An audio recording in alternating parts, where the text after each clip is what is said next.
السلام علیکم ورحمة الله وبرکاته ومغفرته. محترم د ټایر تصویر را استولی و چې پر هغه باندې د الله اکبر الفاظ لیکلي وه، او بل محترم یو فرش را استولی و په هغه کې د محمد نوم لیکل سوی و. نو دا وی د دې استعمال څنګه دی دغه ټایر او موټر ته ور اچول. محترم الله جل جلاله دې رحم وکړي. نو ځکه رسول الله صلی الله علیه وسلم د آخر زمانې متعلق امت ته بعضې پیشګویانې پرېښي دي چې هغه واقع کېږي، چې رسول الله صلی الله علیه وسلم وایي سهار به له کور راوځي مؤمن به وي، ماښام چې کور ته ځي کافر به وي. ماښام چې کور ته ولاړ شي مؤمن به وي، چې سهار راوځي کافر به وي. نو هغه دغه حالات دي چې نه د الله د نامه احترام څوک کوي، د الله جل جلاله د حبیب محمد صلی الله علیه وسلم د نامه احترام څوک کوي.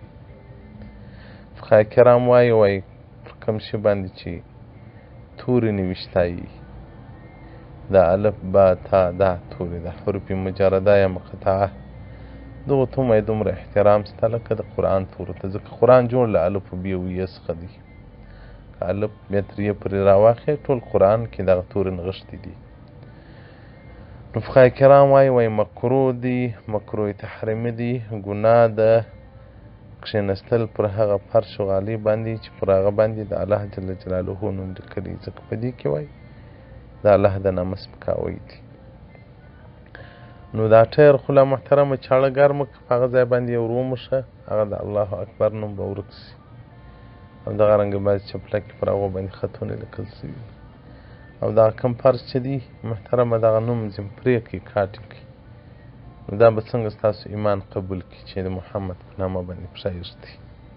نو بیا زموږ د شیګانو څه فرق وسو. شیګان اهل تشیع د عمر رضی الله عنه د ابوبکر صدیق رضی الله عنه نومانو ته توهین کوي، موږ د ستر پیغمبر توهین کوو. او دغه رنګه په دا سعودي کې دا د دې یوم الوطنیه یو وخت په دا میډیا باندې راغلو، یو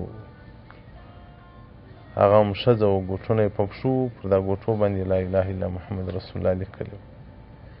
دا ټول هغه څه دي چې موږ په پوهېږو نه، خو لیکن د ګمراهۍ و کندې ته مو اچوي.